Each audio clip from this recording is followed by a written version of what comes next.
Hello and welcome back to New York Gold. Today we're going to breed the giants, the largest Danios in the world, the Giant Danios. I never bred Giant Danios before. I always wanted to. I never really got a chance to get my hands on them, but I was at an auction.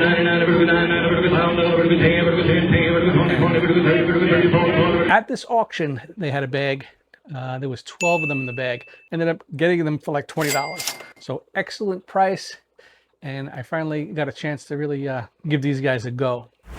Also, I'm in the Breeders' Award program at the Fish Club, the Brooklyn Aquarium Society, and I believe I have 8 out of 9 cyprinids, so I need one more. I need to breed one more to become a cyprinid specialist. So I would like to get these things done and get these things bred. I have to keep 6 alive for 60 days. So I got my hands on these fish and I put them in a 20 high, a little on the small side, but it's what I had. And I just started conditioning them and water changes. I gave them a nice something to breed on and nothing. I had them for, a couple of months and I couldn't get these guys to go at all. Not even signs of breeding. I thought maybe they were too small because when I first got them, they were, they're supposed to get like 4 to 6 inches, and they're not quite that big yet. So maybe they needed to get bigger to start breeding or whatever. But I don't know I don't know what I was doing. I kind of course, like everybody else, I went to the internet for help, and they, as far as pH and required, there really isn't that much there. So what I did is I set up this tank right here, the 33 long, new water change, sand on the bottom, only one little place for them to spawn, no other distractions. And I had an issue. What happened is I had a heater. Let me get it for you. This is the only heater I had, with a giant jumbo anal probe. And I had it in there, and it ended up making the temperature, even though it has a thermostat on top, I had it set at like 75. The water was like 90 degrees. So I had to take this out, leave it, let the water cool down. And then I found another heater that's doing the right thing. And then they ended up spawning. So I don't know if it was the water change, if it was the new environment with just the one place for them to spawn, or the heating and cooling. So it's 3 things to try, but I wish I would have known like the exact trigger. If I told you, I'd be lying. I don't. I can tell you what I did do.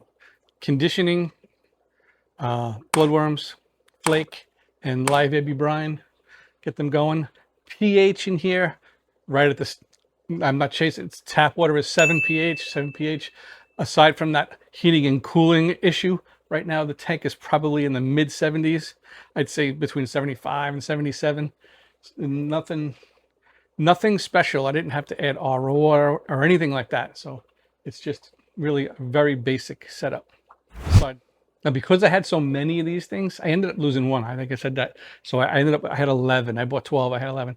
But because I had so many, I really wasn't worried about having all males or all females. I'm pretty sure I had a very good chance of getting a mix in there. But I did. I mean, the internet says that the females are bigger and the males are more slender and stuff like that. It's hard to tell. And I think I picked up on something when they were breeding.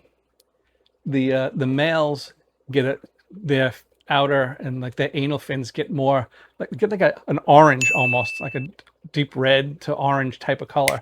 So it's something you probably couldn't pick out at the store if they weren't in breeding mode. Still very hard to see the difference. And then of course when they're young, but once they start going, I'll show you some pics of the difference that I found.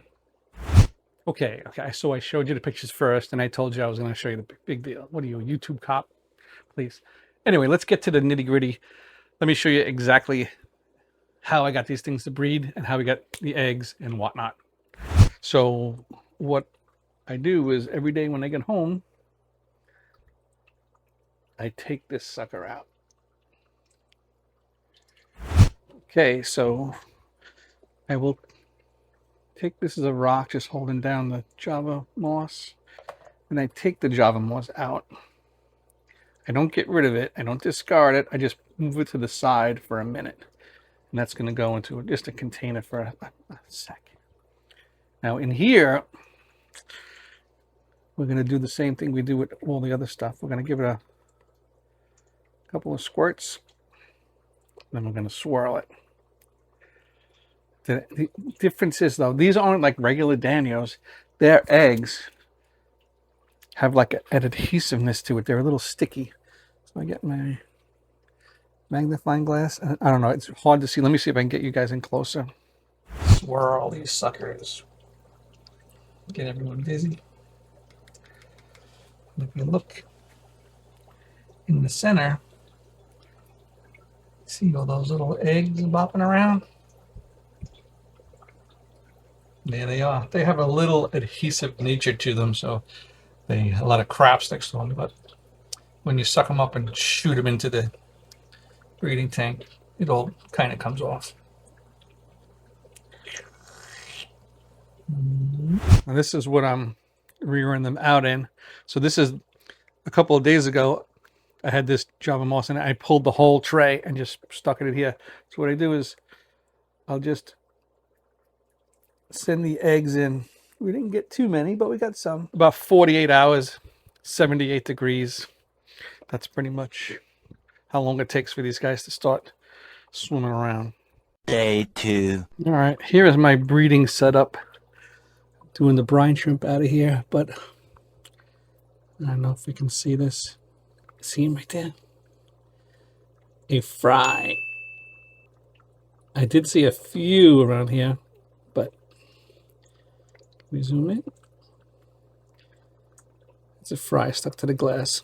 So this has been 48 hours and they're just starting to hatch. They're not free swimming, they're not doing anything. They're just, the few that are coming out, or the few that I actually saw, are just sticking somewhere.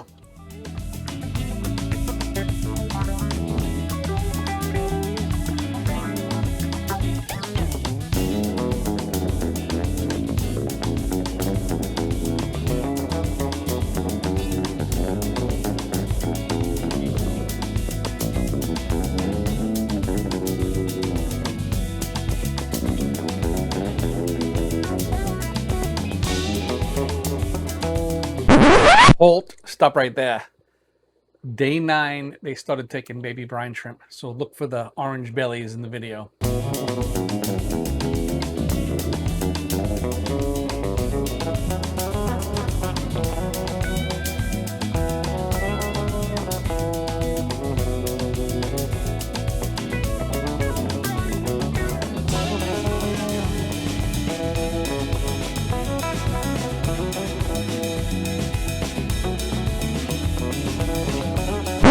Hold it right there again.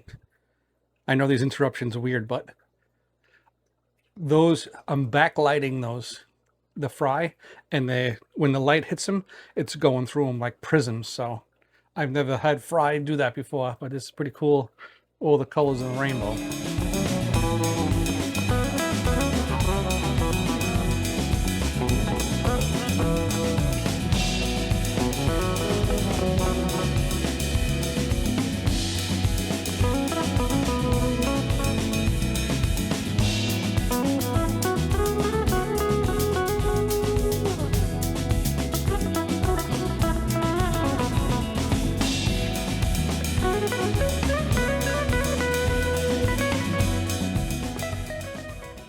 So that should be enough. 21 days. If you don't have it by now, I don't know what to tell you. That's it's all rinse and repeat from here. But what I'm going to do is I'll keep recording these guys and I'll put another video and see what they look like when they get older. I'm going to move them into a bigger space, maybe in a couple of days. And that's that. So it looks, to sum it all up, you take one of these trays with the Java moss in it and kind of sift through it like a monkey. Look for eggs. If you see anything in there, your best bet really is to just take this whole thing and put it in another tank. Don't bother swirling it, separating the eggs out, because most of the eggs are sticking to the Java moss and you can hardly see them. So there you go. That's if I did it again, that's exactly how I would do it. And that's all I have to say about that. Me and my wet hand. All right. See you guys later. Bye.